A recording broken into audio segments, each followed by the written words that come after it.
बहनों और भाइयों, दुनिया के सबसे बड़े लोकतंत्र भारत में आज 2024 के लोकसभा चुनाव का प्रथम चरण का मतदान हो रहा है। 21 राज्यों की 102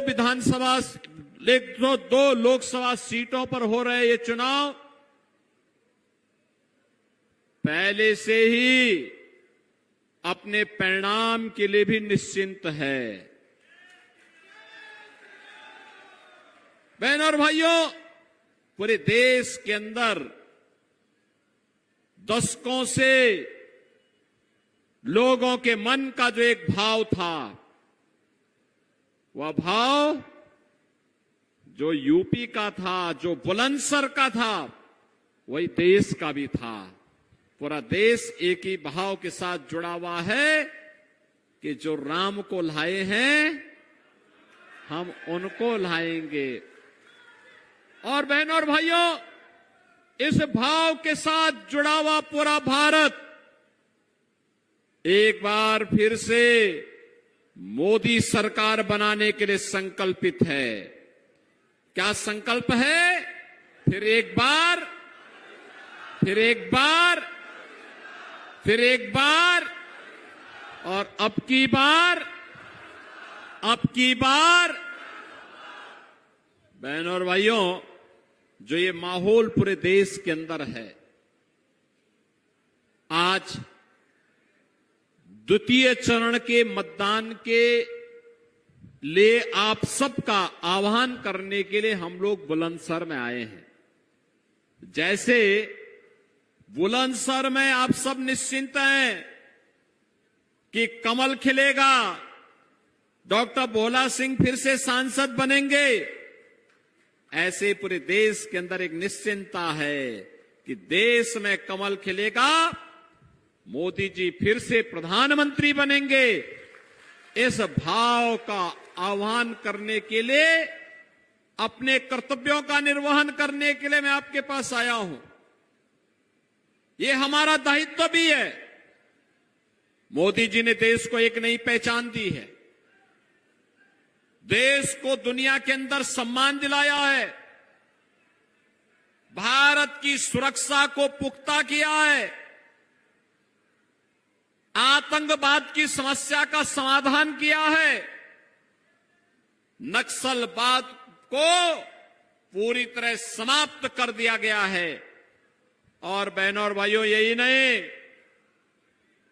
देश के अंदर इन समस्याओं की जो जड़ थी, जिस कश्मीर के लिए भारतीय जनता पार्टी और भारतीय जनसंघ के समय से आंदोलन होता था और भाजपा का और जनसंघ का कार्यकर्ता आंदोलन करके नारा देता था, जहां हुई बलिदान मुखर्जी, वह कश्मीर हमारा है। बहनों और भाइयों, डॉक्टर श्यामा प्रसाद मुखर्जी 1953 में इस देश के अंदर 2 विधान, 2 प्रधान और 2 निशान नहीं चलेंगे, नहीं चलेंगे, इसके खिलाफ आंदोलन करते हुए जम्मू कश्मीर के अंदर शहीद हो गए थे। भारतीय जनता पार्टी देश की अस्मिता को बचाने वाली पार्टी है और इस पार्टी ने जो नारा दिया था, उस नारे को कांग्रेस मजाक उड़ाया करती थी, कहती थी ये कैसे होगा, ये सारी समस्या तो कांग्रेस ने दी थी, सपा बसपा उनका सपोर्ट करती थी। बहनों और भाइयों, और इसीलिए मैं बार बार कहता हूं कि कांग्रेस हो, सपा हो, बसपा हो, ये देश की समस्या की जड़ है। भारतीय जनता पार्टी समाधान का नाम है। इन्होंने देश को धारा 370 दिया, भारतीय जनता पार्टी ने 370 समाप्त करके आतंकवाद की ताबूत पर अंतिम कील ठोंकने का काम भी कर दिया है। अब विस्फोट नहीं होते, आतंकवादी कोई वारदात नहीं कर सकता। क्योंकि उसे मालूम है कि कहीं विस्फोट हुआ तो न केवल आतंकवादियों को तो ठिकाना लगाया ही जाएगा, लेकिन उसके आका को भी ठीक कर दिया जाएगा, जो पाकिस्तान में बैठ करके भारत की सुरक्षा को चुनौती दे रही है। और बहनों और भाइयों, इसी भाव के साथ आज देश के अंदर कार्य हो रहा है। और इंफ्रास्ट्रक्चर के लिए तो कहना ही क्या है। बहनों और भाइयों, हाईवे, एक्सप्रेसवे, ये बुलंदशहर भी गंगा एक्सप्रेसवे के साथ जुड़ रहा है।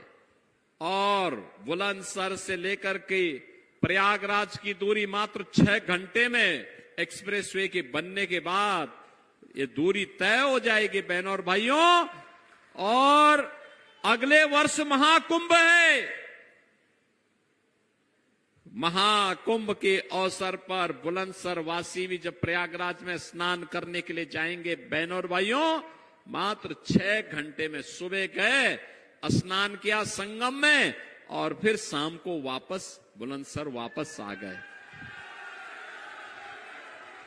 इतनी अच्छी कनेक्टिविटी। यहां की ब्लैक पोट्री को आज अंतर्राष्ट्रीय पहचान दे दी है मोदी जी ने। बहनों और भाइयों, बुलंदशहर के पास भी अपना मेडिकल कॉलेज हो गया, 1 डिस्ट्रिक्ट 1 मेडिकल कॉलेज। आज देश के अंदर वर्ल्ड क्लास यूनिवर्सिटी बन रही है। आज आईआईटी बन रहे हैं, आईआईएम बन रहे हैं, एम्स बन रहे हैं। और बुलंदशहर के लिए तो कहना ही क्या, बगल में ही इंटरनेशनल एयरपोर्ट जेवर भी हम बना रहे हैं, फिल्म सिटी भी बना रहे हैं।